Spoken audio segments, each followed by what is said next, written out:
Good morning. आज हम परम सद्गुरु बाबा के 27 तारीख के महावाक्य सुनेंगे,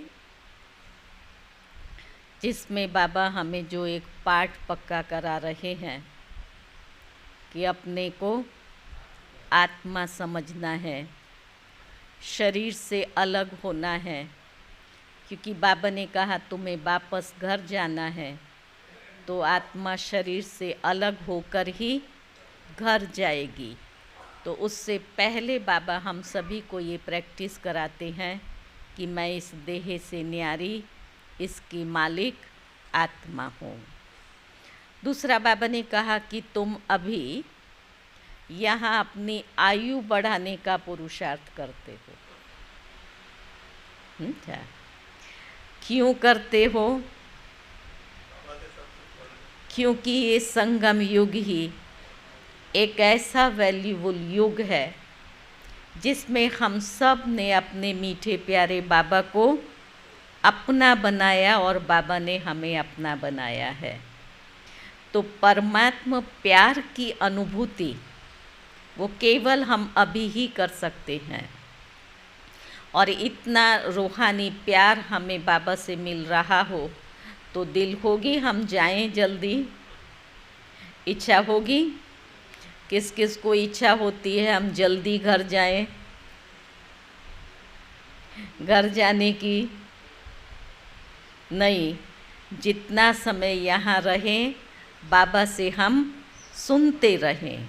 अब यहाँ रहना ज़रूर है, लेकिन रहते हुए करना क्या है? एक बाबा से हम सुनते रहें, तो बाबा के इस रूहानी प्यार का अनुभव करें। बाबा ने कहा वहाँ जो प्यार है वो है जिस्मानी प्यार। जिस्मानी प्यार में कोई भी सुख नहीं भासता है, इस रूहानी प्यार में सुख है। तो उस जिस्मानी और इस रूहानी प्यार में रात दिन का अंतर है। ऐसे ही बाबा ने कहा कि ये है तुम्हारा सत्संग, सच्चा सच्चा सत्संग इसको कहेंगे। और सत्संगों में और इस सत्संग में इसमें भी रात दिन का फ़र्क है। और वो फ़र्क बाबा ने बताया कि ये कहा जाता है कि सत्य का संग तारे और कुसंग बोरे। तो यहाँ बाबा आकर के बच्चों की सद्गति करते हैं। तो ये सत्संग और उसमें रात दिन का अंतर, जिस्मानी प्यार और रूहानी प्यार में रात दिन का अंतर। और फिर बाबा कहता है कि बस अपने को ये शरीर यहाँ ही छोड़ करके वापस घर चलना है। तो आज की मुरली का सार है, मीठे बच्चे तुम्हें शरीर से अलग होकर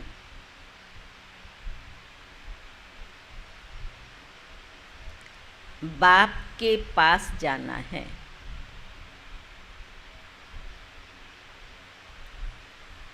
तुम शरीर को साथ नहीं ले जाएंगे,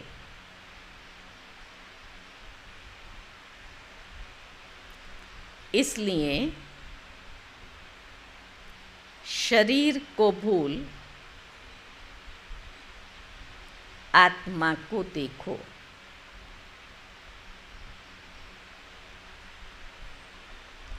प्रश्न है, तुम बच्चे अपनी आयु योग बल से बढ़ाने का पुरुषार्थ क्यों करते हो?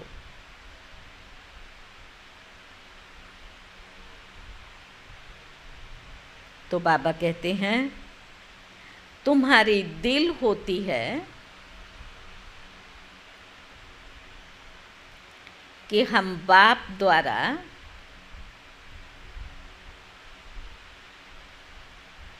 सब कुछ इस जन्म में जान जाएं।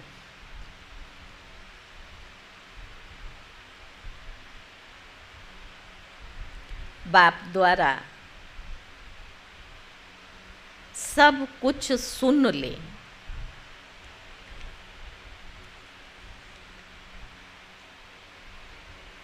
इसलिए तुम योग बल से अपनी आयु बढ़ाने का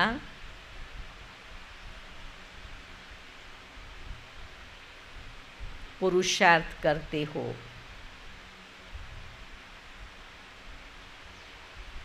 अभी ही तुम्हें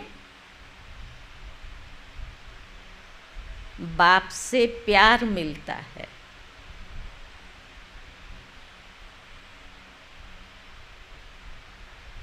ऐसा प्यार फिर सारे कल्प में मिल नहीं सकता।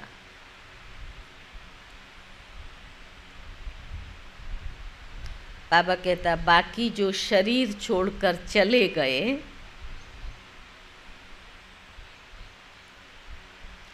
उनके लिए कहेंगे ड्रामा।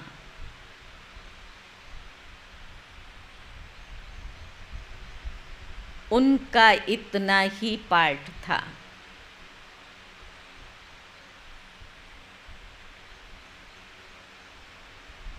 ओम शांति। बच्चे जन्म जन्मांतर और सत्संगों में गए हैं और यहाँ भी आए हैं। वास्तव में इसको भी सत्संग कहा जाता है। सत का संग तारे। बच्चों के दिल में आता है हम पहले भक्ति मार्ग के सत्संगों में जाते थे और अभी यहाँ बैठे हैं। अब तक पहले वहाँ जाते थे, अभी यहाँ बैठे हैं। तो बाबा पूछता है रात दिन का फर्क भासता है? अनुभव होता है रात दिन में का? क्या अंतर है? हाँ, यहाँ सत का संग है।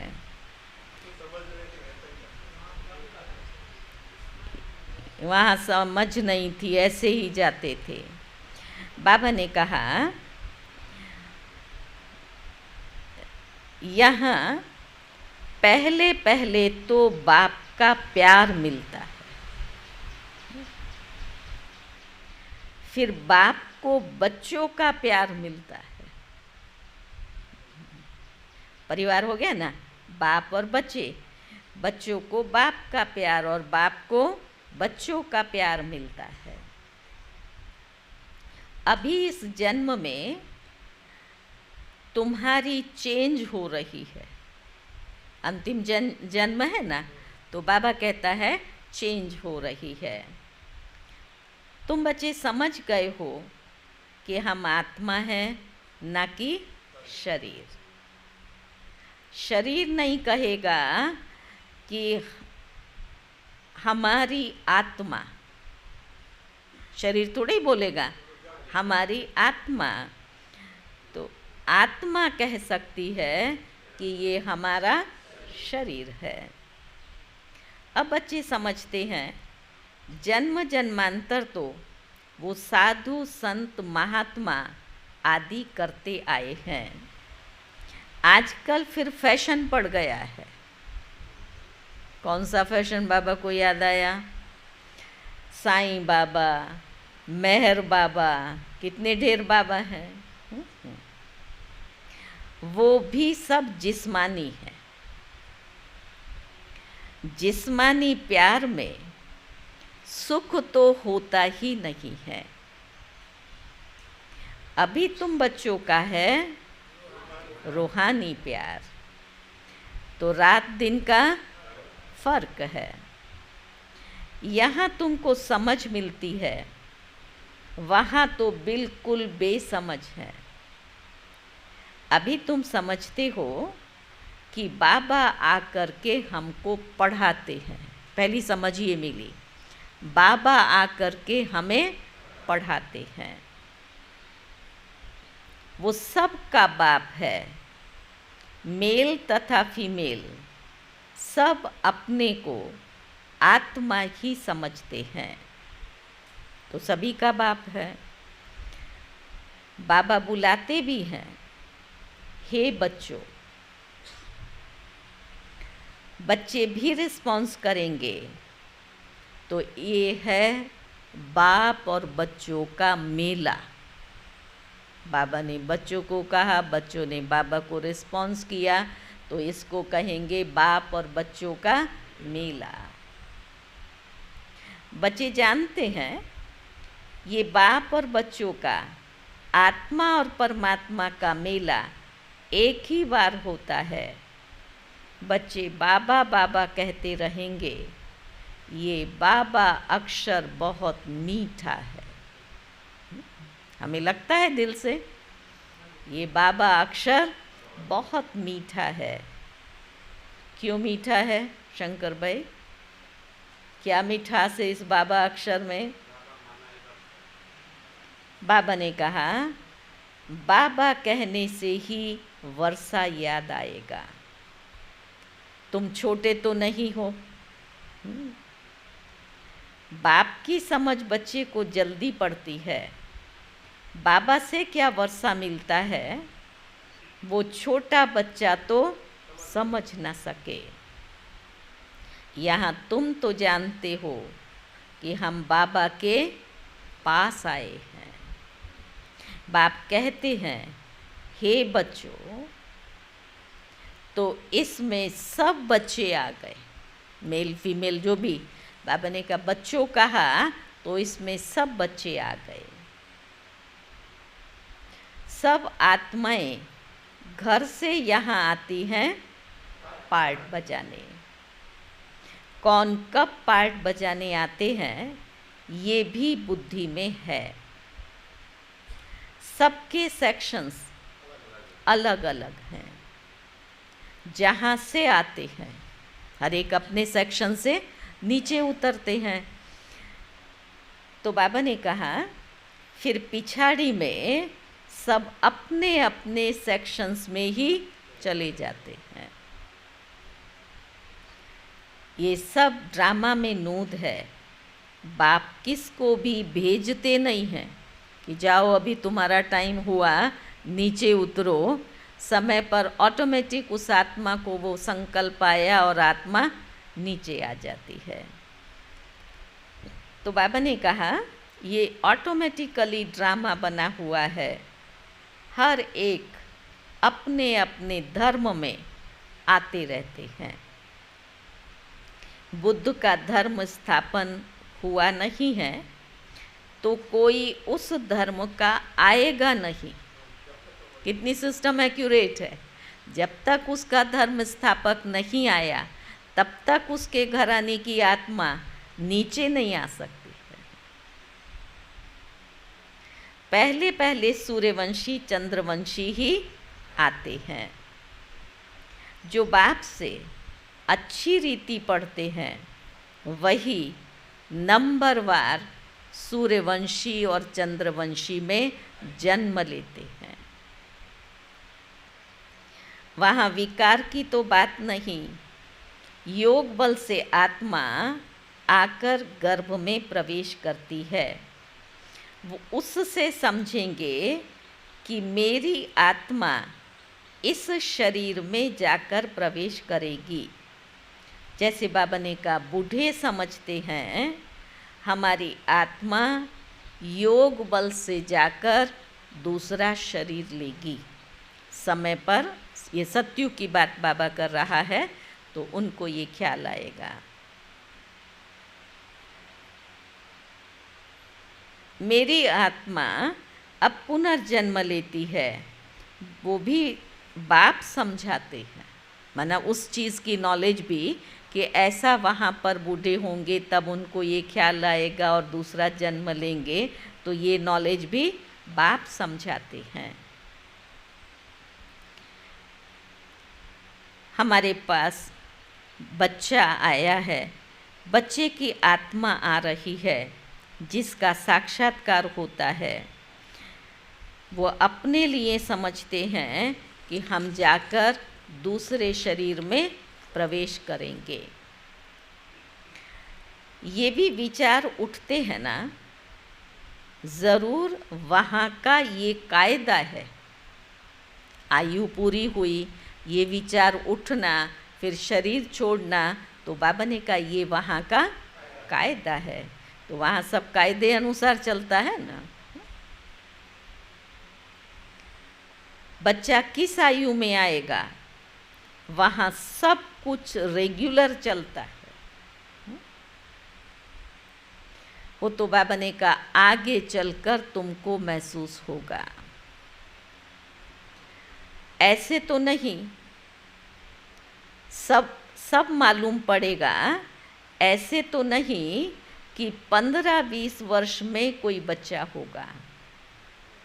35 वर्ष तो ऐसे भी कहते हैं कि राजगद्दी पर बैठते हैं। जैसे यहाँ होता है, बाबा ने कहा वैसा वहाँ नहीं है। वहाँ आयु 150 वर्ष रहती है। तो बच्चा तब आएगा जब आधा लाइफ से थोड़ा आगे होंगे।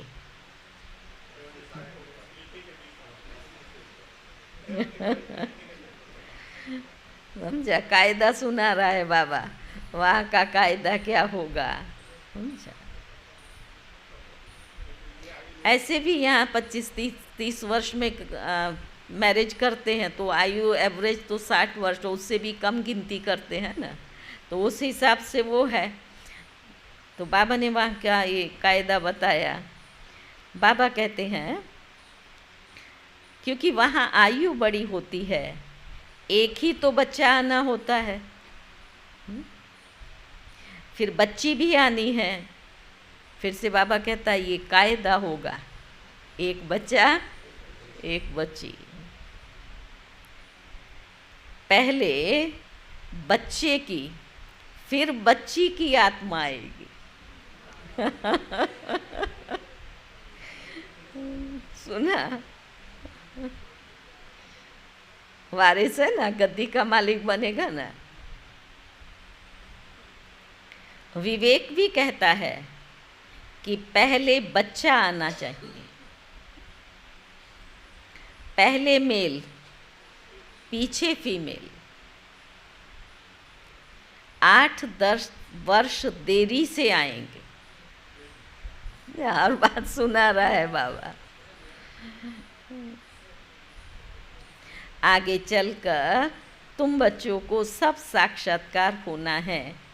कैसे वहाँ की रस्म रिवाज है, ये सब नई बातें नई दुनिया के लिए बाप बैठ समझाते हैं। बाप ही नई दुनिया स्थापन करने वाला है। तो बाबा ने कहा रस्म रिवाज भी ज़रूर सुनाते हैं ना। जब उसने दुनिया स्थापन की है तो वहाँ का रस्म रिवाज भी तो वही सुनाएगा ना। आगे चलकर बहुत सुनाएंगे और तब साक्षात्कार भी होते रहेंगे। बच्चे कैसे पैदा होंगे ये कोई नई बात नहीं है। फिर बात दूसरी पॉइंट शुरू होती है। तुम तो ऐसी जगह जाते हो जहाँ कल्प कल्प जाना ही पड़ता है। वैकुंठ तो अब नज़दीक आ गया है, अब तो बिल्कुल नज़दीक आकर के पहुँचे हैं। माताएं, कितना नज़दीक है वैकुंठ? बाबा कहता है बिल्कुल नज़दीक जाकर पहुँचे। क्या कहा जगमाल भाई ने? गए कि गए, आज या कल जाना ही है। तो बाबा ने कहा बिल्कुल नज़दीक आ गया है। हर एक बात तुमको नज़दीक देखने में आएगी। ये फिर बुद्धि की बात, उससे ये समझेंगे कि अभी नज़दीक है। जितना तुम ज्ञान और योग में मजबूत होते जाएंगे। अनेक बार तुमने पार्ट बजाया है अभी तुमको समझ मिली है, जो ही तुम साथ में ले जाएंगे। ये ज्ञान के संस्कार आत्मा साथ ले जाती है ना, ज्ञान प्राय लोप हो जाएगा, उससे जो हमने दैवी संस्कार और ये एडमिनिस्ट्रेशन व्यवस्था और ये सारे संस्कार भरे हैं, वो आत्मा साथ लेकर के जाएगी। तो बाबा ने कहा जो समझ मिलती है वो तुम साथ ले जाएंगे, वहाँ की क्या रस्म रिवाज होगी वो सब जान जाएंगे। शुरू में तुमको सब साक्षात्कार हुए, सतयुग में राजगद्दी पर कैसे बैठेंगे, राज कारोबार कैसे चलेगी, वहाँ की व्यवस्थाएं क्या होंगी, तो सब बाबा ने प्रैक्टिकल में साक्षात्कार करा के बताया ना, हर बात को स्पष्ट किया। तो बाबा ने कहा उस समय तो अर्जुन तुम अलफ बे पढ़ते थे, छोटे थे, इतनी समझ भी नहीं थी। अभी तो सब मास्टर नॉलेजफुल बन गए हैं ना, उस नॉलेज की दृष्टि से जब वहाँ को देखेंगे। तो बाबा ने कहा फिर लास्ट में भी ज़रूर तुमको साक्षात्कार होने चाहिए। सो बाप बैठ सुनाते हैं, वो सब देखने की चाहना तुमको यहाँ ही होगी। समझेंगे कहाँ शरीर न छूट जाए, अंत तक हमें देखना है सारे पार्ट को, तो फिर शरीर में तो रहना पड़ेगा ना। तो बाबा ने कहा फिर ये शरीर न छूट जाए, सब कुछ देख कर जाएं, इसमें आयु बढ़ाने के लिए चाहिए योग बल। जो बाप से सब कुछ सुने, सब कुछ देखें, जो पहले से गए उनका चिंतन नहीं करना चाहिए, क्योंकि उनका अपना रोल है ना, तो वो वहाँ जा कर के अपना पार्ट प्ले कर रहे हैं। उनका क्या होगा वो नहीं देखेंगे, उन्होंने तो आदि में बहुत कुछ देख लिया। तो बाबा ने कहा उनका चिंतन नहीं करना चाहिए, वो तो ड्रामा का पार्ट है, तकदीर में नहीं था ज़्यादा बाप से लव लेना, क्योंकि जितना जितना तुम सर्विसेबल बनते हो तो बाप को बहुत प्यारे लगते हो। जितना सर्विस करते हो, जितना बाप को याद करते हो, वो याद जमती जाएगी। चलो याद में।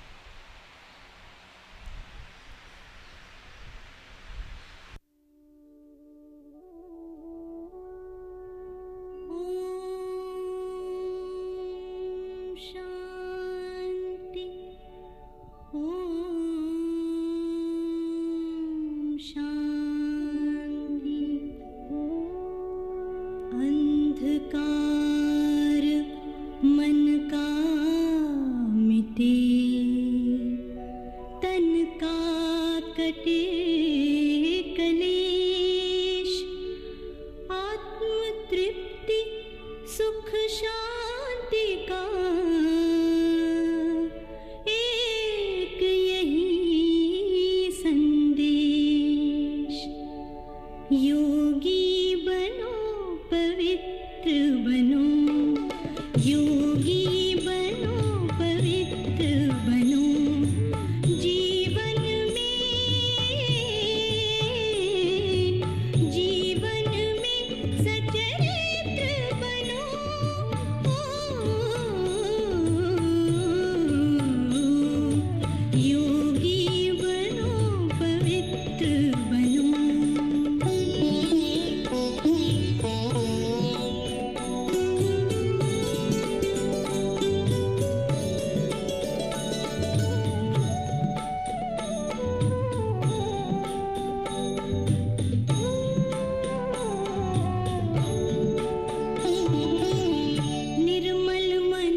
ओम शांति।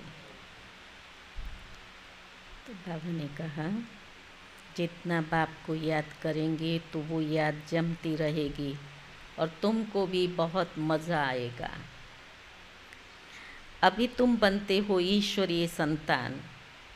बाप कहते हैं तुम आत्माएं हमारे पास थी ना, याद आता है?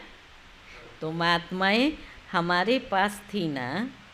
भक्ति मार्ग में मुक्ति के लिए बहुत परिश्रम करते हैं, बाकी जीवन मुक्ति को तो जानते ही नहीं हैं। ये बहुत लवली ज्ञान है, बहुत लव रहता है। बाप बाप भी है, टीचर भी है, तो फिर सतगुरु भी है। सच्चा सच्चा सुप्रीम बाबा है जो हमको 21 जन्मों के लिए सुख धाम में ले जाएंगे। आत्मा ही दुखी होती है, सुख दुख आत्मा ही महसूस करती है। कहा जाता है पाप आत्मा पुण्य आत्मा। तो बाबा ने कहा अभी बाप आए हैं हम सभी को दुखों से छुड़ाने। अभी तुम बच्चों को बेहद में जाना है, सब सुखी हो जाएंगे, सारी दुनिया ही सुखी हो जाएगी। ड्रामा में पार्ट है, उनको भी तुम समझ गए हो, कितना खुशी में रहते हो। बाबा आया है हमको स्वर्ग में ले चलने, हम सब आत्माओं को स्वर्ग ले जाएंगे। बाप धैर्य देते हैं, मीठे मीठे बच्चों, मैं तुम्हारे सब दुख दूर करने आया हूँ। धीरज दे रहा है, भले दुख की दुनिया है, मैं तुम्हारे सब दुख दूर करने आया हूँ। तो ऐसे बाप को फिर कितना प्यार से याद करना चाहिए। सभी संबंधों में ने तुमको दुख दिया है, ये है ही दुखदाई संतान। तुम दुखी होते दुख की ही बातें सुनते आए हो। दुनिया में क्या है, जहाँ देखो वहाँ दुख ही दुख है। तो बाबा ने कहा अब बाप तुम्हें सब बातें समझा रहे हैं, अनेक बार समझाया है और चक्रवर्ती राजा बनाया है। तो जो बाप हमको ऐसा स्वर्ग का मालिक बनाता है, अनेक बार बनाया, अभी बना रहा है, तो बाबा कहता है उन पर कितना प्यार होना चाहिए। एक बाप को ही तुम याद करते हो, सिवाय बाप के और कोई संबंध नहीं। आत्मा को ही समझाया जाता है हम सुप्रीम बाप के बच्चे हैं। अब जैसे हमको रास्ता मिला है, फिर औरों को भी सुख का रास्ता बताना है। तुमको तो मिला, अभी ये सुख तुम्हें दूसरों को ये रास्ता बताना है। तुमको सिर्फ आधा कल्प के लिए नहीं, पौना कल्प के लिए सुख मिलता है। तुम पर भी कई कुर्बान जाते हैं, क्योंकि तुम बाप का संदेश बताकर सब दुख दूर कर देते हो। तुम समझते हो इन्हें भी ये नॉलेज सुप्रीम बाप से मिलती है, ये फिर हमको पैगाम देते हैं, हम फिर औरों को पैगाम देते हैं। बाप का परिचय देते सब बच्चों को जगाते रहते हैं। अज्ञान नींद में सोए हैं ना, अज्ञान नींद से। भक्ति को अज्ञान कहा जाता है, ज्ञान और भक्ति अलग अलग है। ज्ञान सागर बाप अब तुमको सिखला रहे हैं। बाबा कहता है तुम्हारे दिल में आता है, बाबा हर 5000 वर्ष बाद आकर के हमें जगाते हैं। हमारा जो दीवा है उसमें ज्ञान का घृत थोड़ा जाकर रहा है, इसलिए अब फिर से ज्ञान घृत डाल दीपक को जगाते हैं। जब बाप को याद करते हैं तो आत्मा रूपी दीपक प्रज्वलित हो जाता है। आत्मा में जो कट चढ़ी हुई है वो उतरेगी बाप की याद से, और इस याद में ही बाबा ने कहा लड़ाई चलती है। माया घड़ी घड़ी भुला देती है और ही कट उतारने के बजाय कट चढ़ा देती है। ऐसा कोई कर्म किया जो विकर्म बन गया तो कट चढ़ जाती है। बाबा ने कहा, बाप कहते हैं बच्चे मुझे याद करो तो कट उतर जाएगी, इसमें मेहनत है। शरीर की कशिश न हो, देही अभिमानी बनो। हम आत्मा हैं, बाबा के पास शरीर सहित तो नहीं जा सकते, शरीर से अलग ही होकर जाना है। आत्मा को देखने से कट उतरेगी और शरीर को देखने से कट चढ़ेगी। तो कभी चढ़ती है और कभी उतरती है, ये चलता रहता है, कभी नीचे कभी ऊपर, अवस्था तो होती रहती है ना। तो बाबा ने कहा रास्ता बड़ा नाजुक है, समझा? मंजिल ऊपर जहाँ पहुँचना है उस मंजिल पर पहुँचने का रास्ता बड़ा नाजुक है। ये होते होते पिछाड़ी में कर्मातीत अवस्था को पाते हैं। मुख्य है हर बात में ये आंखें ही धोखा देती हैं, इसलिए शरीर को ना देखो। हमारी बुद्धि शांति धाम सुख धाम में लटकी हुई है और सब दैवी गुण भी धारण करने हैं। भोजन भी शुद्ध खाना है, देवताओं का पवित्र भोजन है। वैष्णव अक्षर विष्णु से निकला है। देवताएं कभी भी गंदी चीज़ नहीं खाते। किसी देवता के मंदिर में लहसुन डूंगरी का भोग नहीं लगता है, कोई अशुद्ध चीज़ नहीं होती है।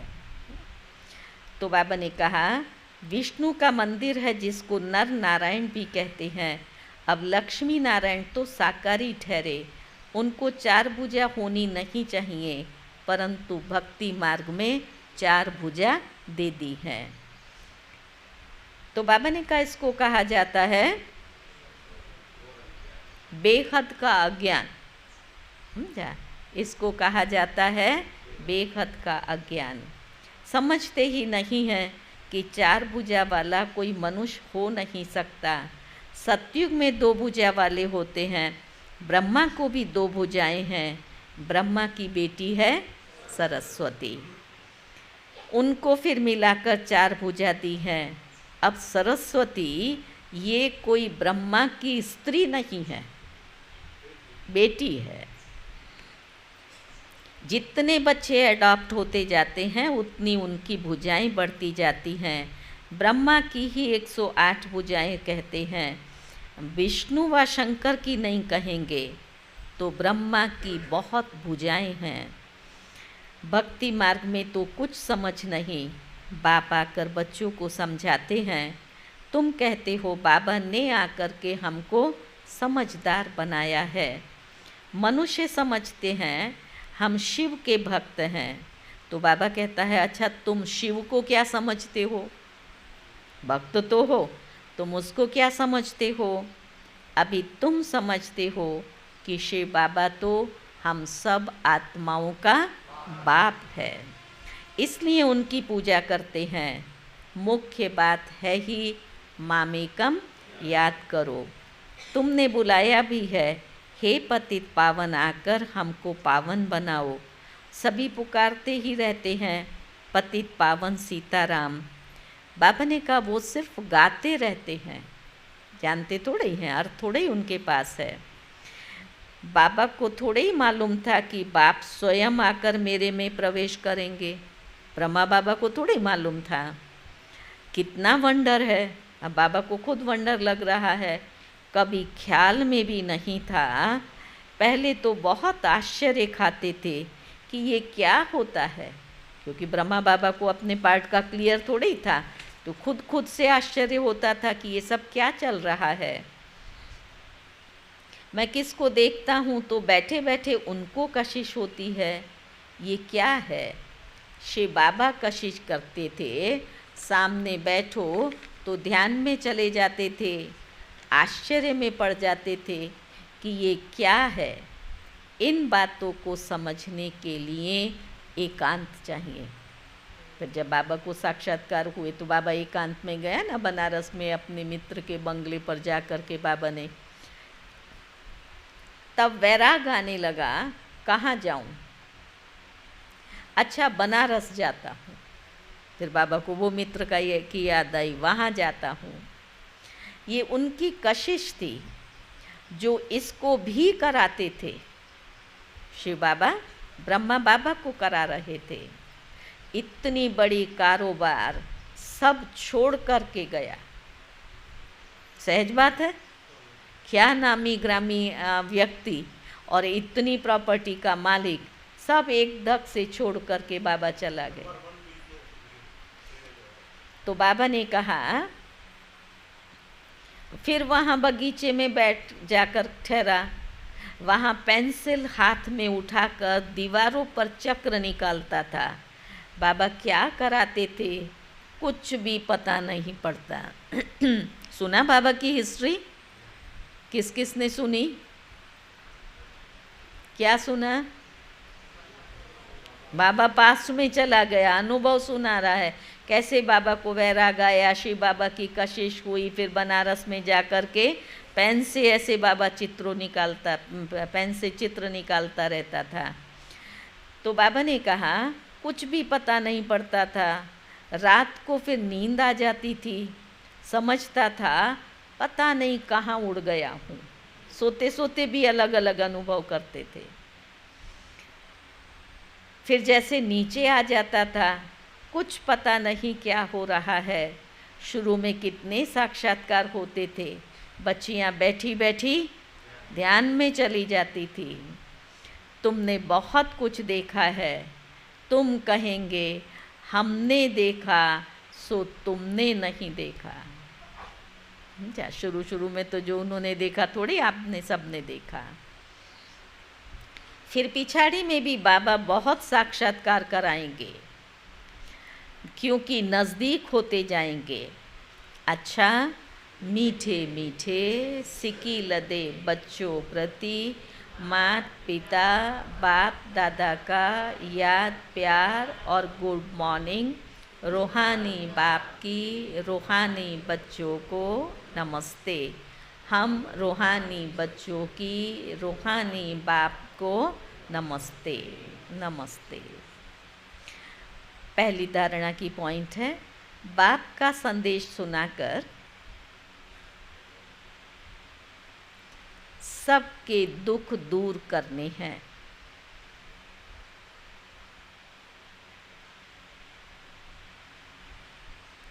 सबको सुख का रास्ता बताना है।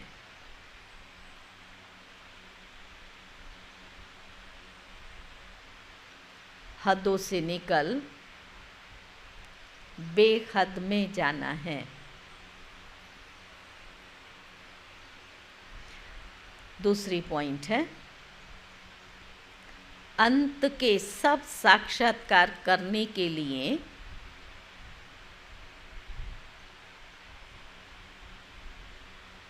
तथा बाप के प्यार की पालना लेने के लिए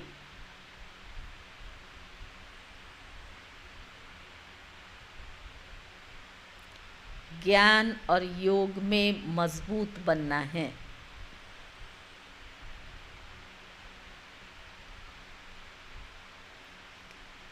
दूसरों का चिंतन ना कर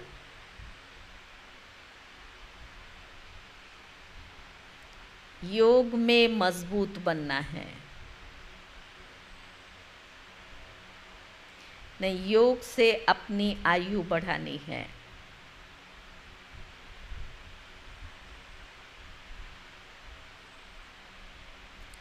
वरदान है,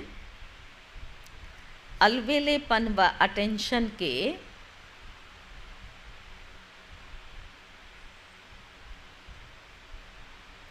अभिमान को छोड़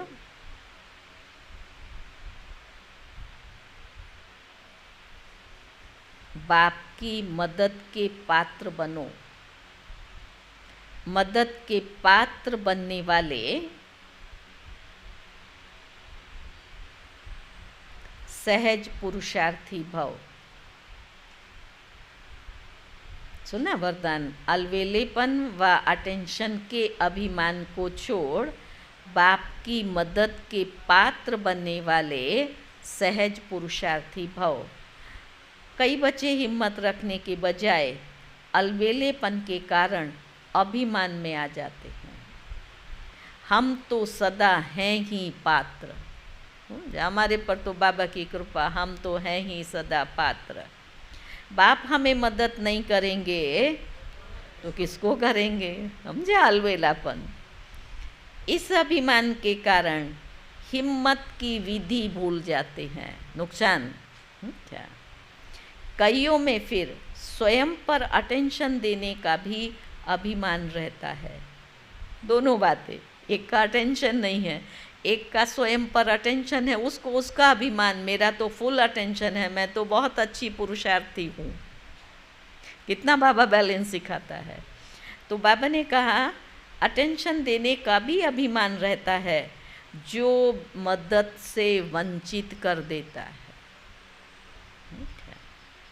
समझते हैं हमने तो बहुत योग लगा लिया, ज्ञानी योगी तू आत्मा बन गए, सेवा की राजधानी भी बन गई। सुना अभिमान कैसा होता है? इस प्रकार के अभिमान को छोड़ हिम्मत के आधार पर मदद के पात्र बनो तो सहज पुरुषार्थी बन जाएंगे।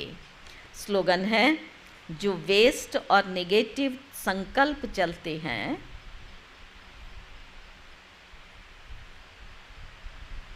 उन्हें परिवर्तन कर विश्व कल्याण के कार्य में लगाओ।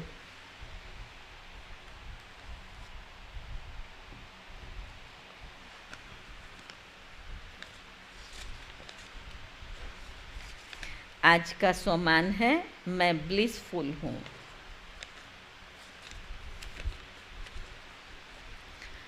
सदा दिल में यही समाया हुआ है, इसलिए सदा दिल में बाप समाया हुआ है, इसलिए अच्छे तीव्र पुरुषार्थ में चल रहे हो।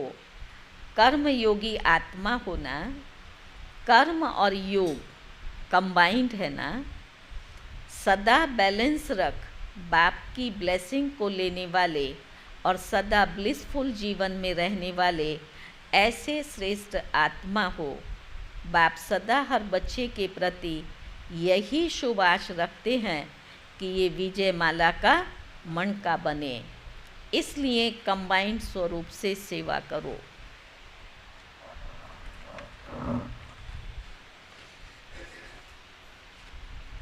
आज का वरदान है, साइलेंस की शक्ति द्वारा नकारात्मक व्यवहार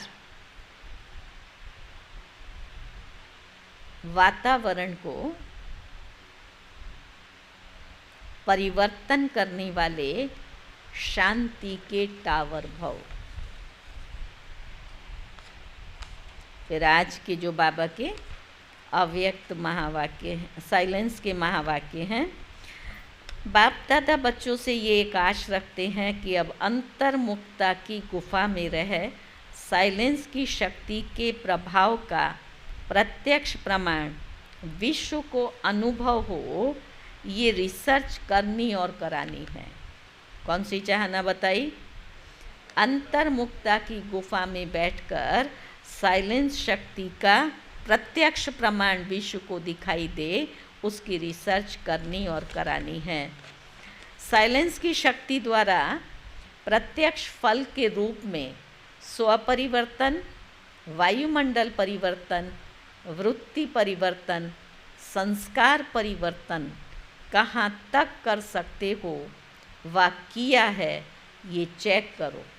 समझा? साइलेंस सप्ताह चल रहा है तो उसको बाबा ने क्या कहा? साइलेंस की शक्ति से स्व का, वायुमंडल का, वृत्ति का, संस्कारों का, ये सब परिवर्तन कहाँ तक किया वो चेक करो। साइलेंस की शक्ति जमा करने की बैंक, सुन रहे हैं? साइलेंस की शक्ति जमा करने की बैंक अभी ही खुलती है और कोई जन्म में ये जमा करने की बैंक नहीं है। इसलिए साइलेंस की शक्ति को जितना जमा करने चाहो उतना अभी ही कर सकते हो। ओम शांति। आओ।